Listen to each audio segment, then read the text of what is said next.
Welcome to Crisis in Perception, where we examine the systems shaping our world one book at a time.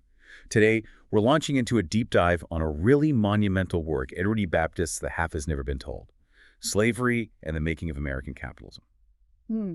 And this isn't just history, it's a systems breakdown. The book doesn't just ask us to reflect on the moral tragedy of slavery, which, we know well. It forces a pretty profound confrontation with a foundational economic myth that has really underpinned American identity for over a century and a half. And that core systemic question is just so critical. Was American slavery this backward, pre-modern, inherently inefficient institution that historians for so long depicted? Right, the system that was supposedly destined to fail. Exactly, that it just couldn't keep pace with, free market industrial capitalism? Or was it, as Baptist argues, a highly rationalized, modern, and profoundly profit-maximizing system that was absolutely central, not external, to the rapid rise of the U.S. economy and global capitalism itself? I think we really need to sit with that choice for a second, because the difference there dictates everything about how we understand American wealth, right? It really does. If slavery was just some static regional anomaly, then, well, the story is that the wealth of the 19th century was generated by northern ingenuity alone. But if it was a dynamic engine, then the true origins of American prosperity are far more violent and systemic than our typical narratives allow. And that's exactly why this deep dive matters so much right now. Our current, public narratives about market success, about economic growth, about who deserves what, they consistently exclude the foundational systems of violence and extraction that made it all possible in the first place. It's an erasure. It is. When you choose to remove systematic violence from the economic history, you inevitably sanitize the origins of massive national wealth.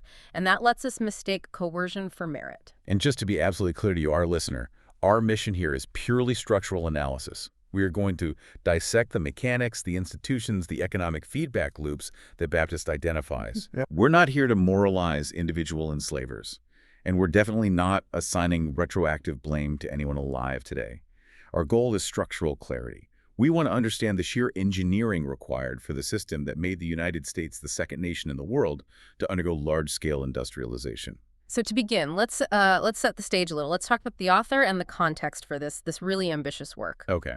Edward E. Baptist is a historian, and his work centers specifically on these intertwined histories of slavery and capitalism.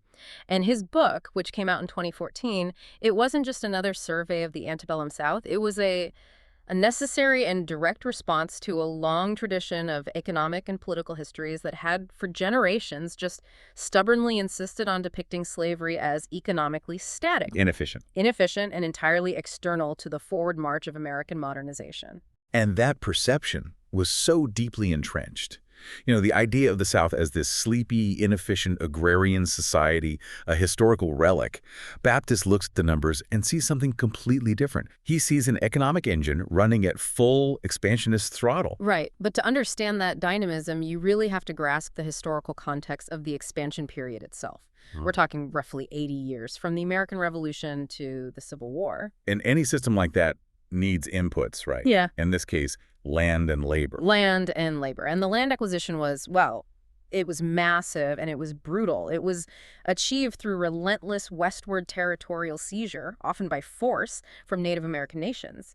You see this with huge acquisitions like the acreage opened up after the Treaty of Fort Jackson in 1814. Right, that created the first real cotton frontier, Alabama, Mississippi. Exactly. That process of conquest and dispossession created the canvas upon which this entire system could, paint its profits. And as that incredibly fertile land became available, the demand for the cash crop cotton, it just exploded. I mean, the growth of figures are hard to even wrap your head around today. They're almost fantastical. Yeah.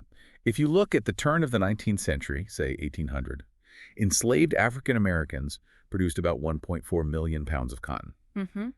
You fast forward just 6 decades to 1860, and that annual output had ballooned to nearly 2 billion pounds. 2 billion! It's not just growth. That's an economic singularity. Ah. And it was fueled by coerced labor on newly seized land. And that kind of explosive exponential growth required equally massive and crucially flexible supplies of labor and capital.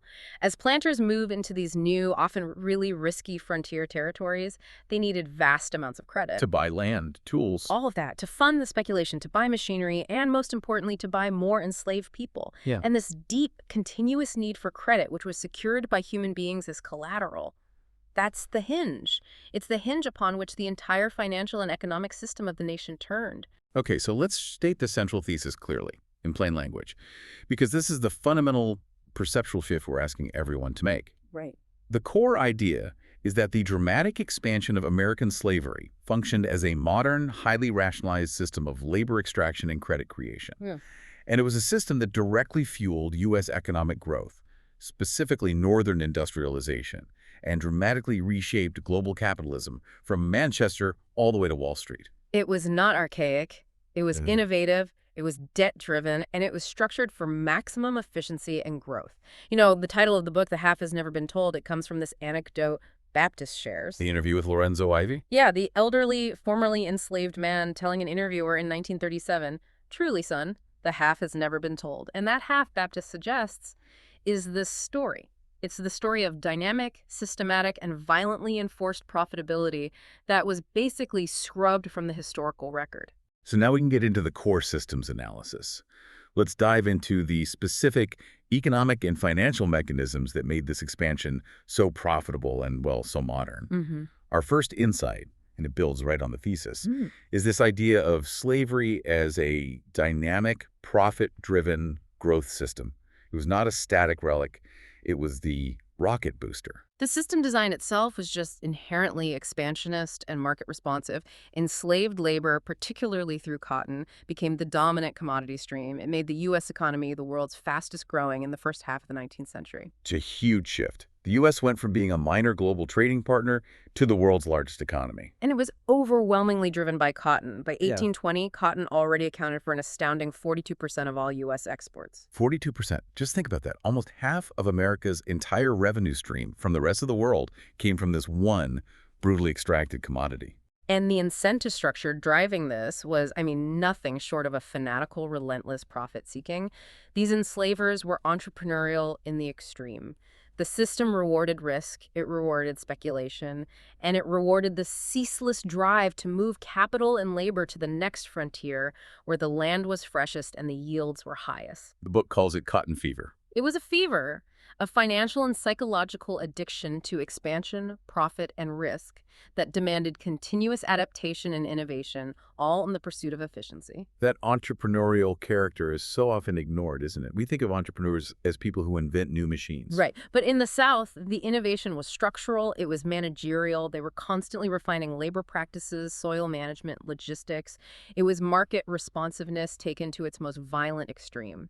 And this dynamism is what allowed the system to remain the dominant world force, not just regionally, but globally for the whole period. This intensity of expansion leads us right into the next systemic mechanism, which is forced migration as a mechanism for capital expansion. This is how the system turned potential wealth into massive amounts of liquid transferable capital. Yeah, the domestic slave trade was engineered as a dynamic professional market system. Its whole design was to efficiently connect the Old South states, like Virginia and Maryland, which had accumulated a sort of surplus of human capital. With the New South. With the New South, the Mississippi Valley, the site of that exponential production growth. And the sheer scale of this transfer is, again, almost incomprehensible. Over 1 million people were moved by force between 1790 and 1860. 1 million people. That's the largest forced migration of labor in North American history. And we have to stress, this wasn't some organic move. This was a systematized transfer of assets. The book details these heartbreaking stories like Charles Ball in 1805 marching in chained coffles for, over 700 miles. But from a structural point of view, what was the incentive for the Old South slaveholders to even participate in this? It had to be money. It was purely monetary liquidity.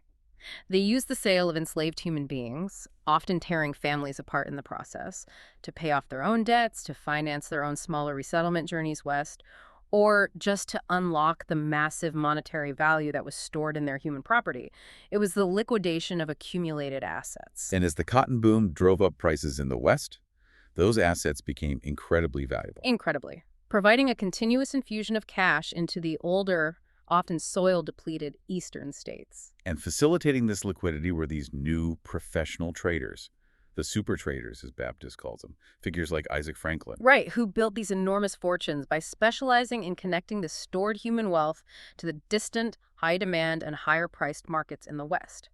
These traders managed everything: the logistics, the risk, and the immense violence inherent in turning a human being into a liquid commodity that could be rapidly transferred across great distances and financial ledgers. But the ability to monetize people wasn't enough. They needed unprecedented efficiency from that labor, which brings us to the third and maybe the most chilling insight: right-handed power and the whipping machine. Right. So if slavery was really so modern and dynamic, where did the efficiency gains come from? Industrial history tells us that efficiency usually comes from machines, from automation.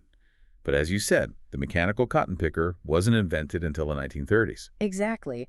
The system design here is that the efficiency gains were entirely managerial and coercive. They were not mechanical. They came from a highly rationalized, measured labor system that enslaved people themselves termed the pushing system, or more directly, the whipping machine. That term, whipping machine, is so revealing. It tells you the violence wasn't random. It wasn't just driven by individual rage. It was a calibrated tool of production. That's it. The incentive structure was continuous surveillance and measured proportional torture.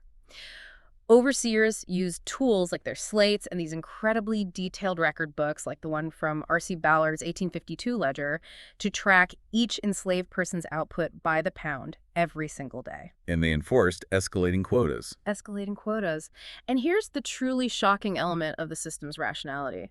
They didn't just whip people who failed to meet the quota, they often whipped the most productive people, forcing them to increase their output even further, which then set a higher bar for everyone else. My God. The goal was to continuously push the frontier of human productivity, to find new efficiencies in the very act of labor. So this compulsion, it actually generated innovation, but through negative reinforcement. It forced enslaved people to constantly invent subtle ways to increase their own productivity, like developing new ambidextrous picking techniques or figuring out how to manage the rows more efficiently. Yes, and Baptist has a term for this. He defines this stolen cognitive effort as left-handed ingenuity, the subtle adaptive skills of survival that was forcibly channeled into the service of their enslavers' right-handed power of domination and profit. And the economic outcome of this systematic compulsion was just staggering. Staggering. Baptist estimates that the efficiency gains generated by this pushing system were virtually equal in numerical measure to all the mechanical ingenuity in all the textile mills in the Western world. Wait, say that again? He's saying the forced innovation in the South rivaled the innovation coming from the entire Industrial Revolution happening in places like Manchester. Productivity per person just continually increased, allowing enslaved African Americans to become the world's most efficient cotton producers. And that efficiency drove down the price of cotton. It plummeted. The real price of cotton fell to a mere 15% of its 1790 cost by the time of the Civil War, which literally fueled and cheapened the entire Industrial Revolution globally. Okay, so if the violence extracted the efficiency, the next step was to finance the violence itself. We have to move from the cotton fields to the grand halls of global finance. This brings us to the fourth insight: human bodies treated as securitized financial assets. To maintain this just dizzying pace of expansion, to buy more land, more tools, and more labor, enslavers needed massive continuous access to credit. And since they didn't have gold mines, they leveraged the only asset they had that was continuously appreciating in value: enslaved human bodies. The numbers are incredible. By 1850, the total value of enslaved people in the U.S. was estimated at $1.3 billion. Which represented almost 20% of all national wealth. It was the largest single pool of liquid collateral in the entire country. 20% of all U.S. wealth. I have to pause on that. To put that in perspective for you, the value of that human capital asset pool was larger than the value of all railroads, all manufacturing plants, and all specie gold and silver combined. It was the bedrock of the American financial system. And to unlock that value, financial innovation was required. And the most crucial innovation was the Consolidated Association of the Planters of Louisiana, or CAPL model, from 1827.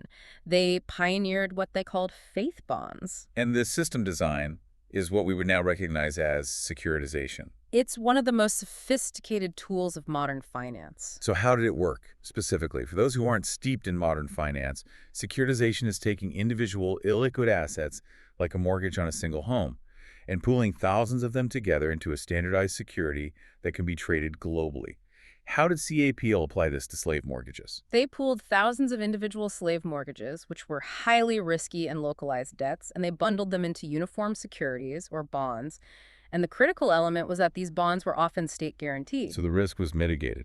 It was, by the promise of the state and the underlying collateral, the land and the value of the enslaved people working it. These securities could then be packaged and marketed to distant investors who knew nothing about individual planters in Louisiana, but who trusted the American financial system and that state guarantee. And they weren't just sold locally. These bonds went international. We're talking about massive financial institutions like the Rothschilds in Europe, the Baring brothers. Yeah, absolutely. And this is what you mean when you talk about socializing risk? Explain that. This financial innovation dramatically shifted the moral hazard. The risk of default was taken away from the immediate borrowers, the planters, and the immediate lenders, the local banks. It was socialized onto distant bondholders, local taxpayers who often guaranteed the instruments, and, most tragically, the enslaved people themselves, whose continued suffering and coerced output were the only mechanism of repayment. And it drew in huge amounts of foreign investment. Massive. About $400 million was invested in expansion just in the few years between 1829 and 1837. It accelerated the boom cycle beyond anything that could have been financed domestically. That is the ultimate link, isn't it? The financialization of human cruelty. Yeah. Which brings us to our final core insight. Cotton production linked to plantation violence to global finance. The system design was that of a massive, integrated Atlantic economic circuit. The entire Atlantic economy, from New England to Great Britain, depended utterly on the continuous, reliable flow of cheap cotton revenues. If the violence stopped, the cotton stopped. If the cotton stopped, the global financial system would seize up. Let's trace that linkage explicitly. How did Baptist illustrate that connection? The chain is just undeniable. Violence, the whipping machine, generates continuous, measurable output. That output becomes cotton bales, a marketable commodity. These bales flow through New Orleans, which function as the pivot point for finance and shipping. From there, credit and insurance, which are critical for mitigating risk cycled through New York and London banks. And finally, the cotton powered the Manchester mills, the industrial engine of the world. Every single part of this chain depended on the sustained terror inflicted in the cotton fields. And it's so important to stress that this wasn't just about Southern profits. Let's illustrate how Northern sectors specialized and profited from this circuit.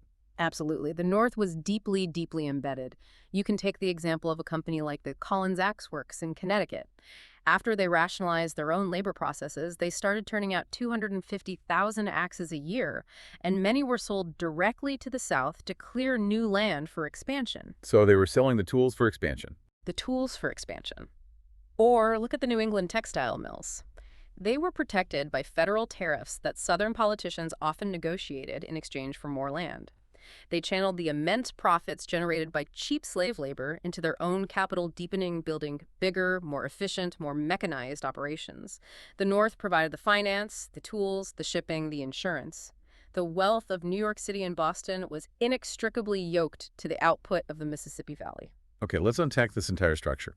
A genuine systems map requires us to identify all the moving parts, their assigned roles, and most importantly, the complex ways they interacted to reinforce the whole thing. Right. To really map the system, we have to detail the specific roles of the primary actors. And this wasn't a simple owner-slave dynamic. It was a complex economic apparatus with multiple specialized components. Let's start at the foundational layer, the enslaved people.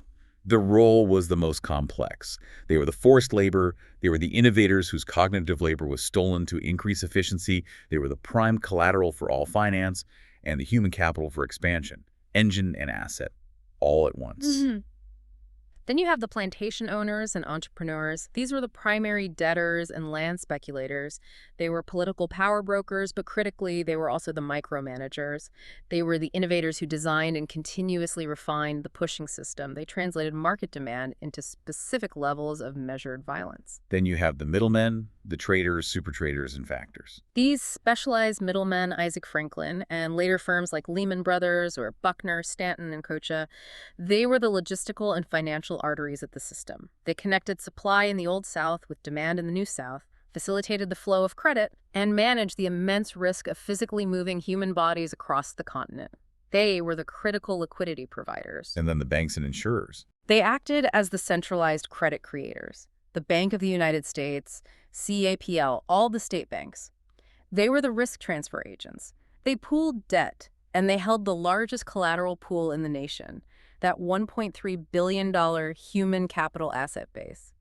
They were essential for funneling European savings into the frontier far faster than could have happened organically. And the ultimate capital came from the Northern and European financiers and merchants, the Rothschilds, the Baring brothers. They were the ultimate creditors and beneficiaries. Their capital funded the large-scale expansion, and they benefited hugely from cheap, reliable raw cotton, high interest rates on the bonds they bought, and the stability that came from American cotton dominance. And finally, you have the politicians. You can't leave them out.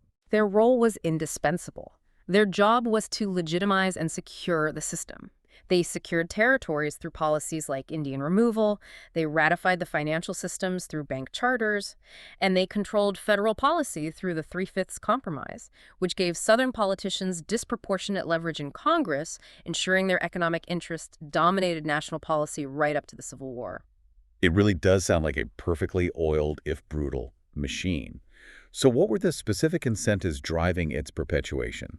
For the planters. For the planters, the incentives were exponential. It was productivity growth, rapid territorial expansion, and access to massive leverage and debt. And Baptist notes that this drive wasn't just cold calculation, it was fueled by intense animal spirits, this relentless, almost euphoric drive for profit that was intrinsically linked to the mastery and commodification of other human beings. And for the people funding that euphoria, the creditors, both here and in Europe. Their incentives were security, primarily because the debt was highly collateralized by high-value human assets that were continuously appreciating in value. They got high interest rates between 8 and 10%, and they had overwhelming confidence in the long-term profitability of the system. The evidence that the whipping machine worked meant their collateral was safe. And for the nation as a whole, North and South, under one government. The incentive was political unity, secured through those constitutional bargains, and rapid world-leading economic expansion. Cotton was the essential, world-dominating commodity stream that gave the U.S. immense global power. Now, despite the brutality being widely known, this system persisted. And this persistence was supported by these powerful narratives. Unnecessary buffer.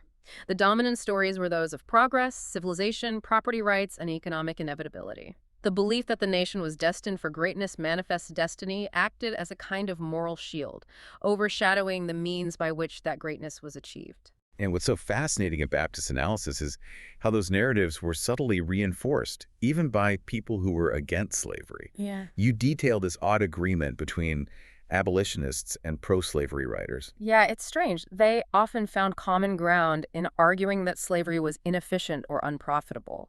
For abolitionists, it was a moral argument dressed up in economic terms. Evil must be wasteful. For pro-slavery advocates, it was a defense mechanism. If it's inefficient, then the North should help subsidize the transition. So they both agreed it was a bad business model, just for different reasons. Exactly. And this strange shared historical narrative that slavery was economically deficient allowed later historians to effectively sanitize the economic history. They separated the massive wealth of the 19th century from the story of modernization, and they turned slavery into a purely moral problem rather than the core economic engine that it was. That separation was politically vital after the Civil War. If slavery was just a backward institution, then the vast accumulated national wealth couldn't possibly be owed to African Americans. And the foundation for racialized poverty could be explained away as a failure of character, not a systematic extraction of capital. That narrative scrubbing creates the perfect foundation for our final structural mapping point, the feedback loops. This is why the system intensified, why it grew more brutal and more dominant rather than collapsing under its own weight. Let's focus on this central reinforcing mechanism, the violence productivity loop. This was the absolute heart of the system. The systematic violence, the whipping machine, led to continuous increased output of cotton. That increased, reliable output translated directly to higher asset value for the enslaved people themselves. And you see this in the prices. Slave prices doubled between 1830 and 1836, and they doubled again between 1850 and 1860. This skyrocketing asset value meant expanded credit. because the collateral was more valuable. That expanded credit then financed further territorial expansion and the purchase of more slaves, which in turn demanded more violence to meet the ever-increasing quotas. It was a vicious, self-reinforcing circle of debt, violence, and profit. It's terrifying in its mechanical rationality. And this economic feedback loop was protected by a political one, a political power loop. Absolutely. The increased slave population and the wealth that came with it translated into more congressional representation because of the Three-Fifths Clause. That political leverage ensured favorable federal legislation, protective tariffs for northern mills, aggressive expansion policies, which then fed directly back into increased wealth and power for the slaveholders and the creditors funding them. So the system persisted and intensified, not despite its brutality, but because the metric that mattered, profitability, proved that it was overwhelmingly rational. That's the core message. Enslavers were continuously able to extract ever-increasing efficiency and leverage that efficiency to create new, sophisticated financial products like securitization. This ensured the system remained viable, powerful, and utterly central to the global economy right up to the start of the Civil War. Baptist's work shows it wasn't a dying institution that would have faded away. It was a highly profitable juggernaut that had to be forcibly and violently dismantled. Okay, here's where it gets really interesting. We've dissected this 19th century system. Now, how do these structures, these patterns, the systematic use of extraction, infinite leverage, rationalized violence, how do they resonate with structural patterns we see in economic systems today? Well, first, this history fundamentally challenges our modern narratives of economic growth. We are, culturally programmed to believe that rapid economic growth is always good, that it's the natural result of freedom, merit, market innovation. This history shows spectacular continuous growth achieved through highly efficient, systematic coercion and violence. It challenges the basic assumption that to escape the Malthusian trap, you need new machine technology. Baptist's analysis suggests the trap was escaped here through the technology of calibrated torture and managerial labor innovation. Precisely. We have a fundamental faith that free labor is inherently more efficient because it rewards ingenuity. But the numbers show that the compulsion of the whipping machine was, in fact, the most effective known mechanism for producing the world's most critical raw material at that time. It forces us to ask, what other systems today might be achieving spectacular efficiency through unseen forms of coercion or debt or extraction? Second, the book really exposes this historical tendency toward the separation of capitalism from its historical foundations. We want economic history to be clean. We want to believe that neutral economic laws operate in a clean, violence-free vacuum governed only by supply and demand. But the evidence here reveals that the core engine of U.S. industrial capitalism, the massive debt, the land seizure, the continuous supply of valuable collateral, was fundamentally violent and coercive. This directly challenges that cherished myth of entrepreneurial success based purely on merit and free labor. It forces you to recognize that the debt was secured by violence and the capital was generated by theft.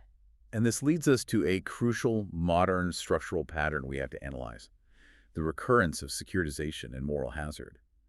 This structural echo is maybe the most profound contemporary connection. You can draw an astonishingly direct line from the 1830s slave-backed faith bonds, which pooled individual risky slave mortgages into marketable securities, to the modern mortgage-backed securities that famously triggered the 2008 financial collapse. Tell us more about that structural parallel. How did the mechanism of moral hazard function identically in both the 1830s and the 2000s? In both cases, the financial innovation was designed specifically to shift risk away from the loan originators. The CAPL bonds allowed local planters and banks to offload the uncertainty of frontier agriculture onto distant European investors. Similarly, in the 2000s, subprime mortgages were packaged and sold globally. In both cases, this created an intense moral hazard. Right, the originators, the planters, and the mortgage brokers now, they no longer cared about the quality or viability of the underlying asset. Not at all. They were incentivized only to create as many loans as possible because the risk had been transferred onto a distant market. So when the underlying asset prices fell, whether it was the price of cotton in the Panic of 1837 or the price of housing in 2007, the risk amplified catastrophically throughout the global system because it was so widely dispersed and so highly leveraged. The structural parallel is just uncanny. The desire for seemingly infinite leverage, the pooling of volatile assets, and the socialization of risk, which, critically, always falls hardest on those with the least agency. It was the enslaved in the 1830s whose bodies backed the debt, and it was vulnerable homeowners and global taxpayers who absorbed the loss in the 2000s. The structure of risk transfer remained constant across 2 centuries. And finally, we have to confront the implications for inequality in wealth today. If slavery wasn't a drag but a rocket booster on U.S. economic growth, generating 20% of the national wealth by 1850, then that wealth is inextricably linked to the forced labor and unpaid ingenuity of African Americans. This historical acknowledgement radically reframes contemporary debates. If the foundation of the national boom was systematic extraction, then discussions about wealth distribution, inequality, and responsibility can't be dismissed as just debates about modern policy. They are debates about the original, violent, and highly efficient structuring of American capital. The history dictates how we have to approach the contradictions between the promise of freedom and the reality of inherited opportunity. So what does this all mean for our ongoing project, Crisis in Perception? How does this deep dive, which has been so focused on the mechanics of financial violence, inform the way we view the world today? Well, it explicitly reinforces one of our project's core themes, the need to focus on systems versus individual blame. The temptation is always to focus on the individual actor, the paternalistic master, the specific villain, because it's a morally neat narrative. But that focus obscures the massive scale of the systemic engineering required. You can't rip a million people from their communities, drive them west, and force continuous innovation without a complex, integrated system involving banks, politicians, insurers, and sophisticated financial products. It also demonstrates perfectly how economic narratives sanitize power. The success of that post-Civil War narrative, that slavery was inefficient and bound to fail anyway, is a key historical example of this. That narrative actively scrubbed the historical record clean of structural violence, which allowed subsequent political arrangements like Jim Crow to be justified not as continued extraction, but as necessary civilizing projects for an allegedly economically deficient population. The narrative justified the power structure. And crucially, it highlights why structural violence disappears from objective histories. The use of torture as a measurable, calculated factor of production, the core technology of the whipping machine, illustrates how structural violence was the technological core of the world's most profitable economic sector.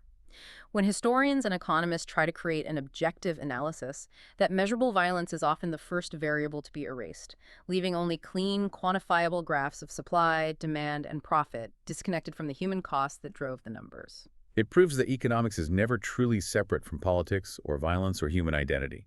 These systems are inherently integrated. So, in conclusion, Edward E. Baptist's work offers a profound and necessary perceptual shift. We are forced to see American capitalism not as an inherently free system, born spontaneously of abstract market forces, but as a system inextricably built upon a dynamic, expanding, and highly efficient structure of coercion and human commodification. Prosperity did not happen despite slavery. It happened because of slavery's relentless growth, its continuous efficiency gains, and its deep, sophisticated integration with U.S. and global finance. The entire modern world, particularly the speed of the Industrial Revolution, owes its existence, in part, to the massive increase in cotton output achieved through this system. The relationship between violence and prosperity is just laid bare. The continuous, massive increase in U.S. cotton production required the institutionalization of calculated violence torture, calibrated by detailed measurement, like in R.C. Ballard's ledger, to extract the cognitive labor, that hidden innovation of the left hand, for the right-handed power of the entrepreneurs and financiers. That systemic violence was the technological key. And we can conclude with an open reflection that builds on this. Consider the implications of the fact that the post-Civil War attempt to use free labor, where pickers were paid a wage by the pound, often failed to produce the same hourly cotton output that the whipping machine had achieved. The evidence suggests that coercion, rather than being economically backward, was perhaps the most efficient way to produce the world's most important raw material at the time. That chilling efficiency born of violence is the half that has never been told, and it is the true foundation of modern progress. We've been exploring Edward E. Baptist, author of The Half Has Never Been Told: Slavery and the Making of American Capitalism. We highly encourage you to read the book or borrow it from a library. This project is free and publicly accessible. If you'd like to support the time, tools, and research behind Crisis in Perception, you can become a supporter on Patreon. For a shorter, visual overview of this topic, see the mini-explainer linked in the description. If you enjoy this kind of systems-level analysis, please like, subscribe, and comment with books or topics you'd like us to explore next.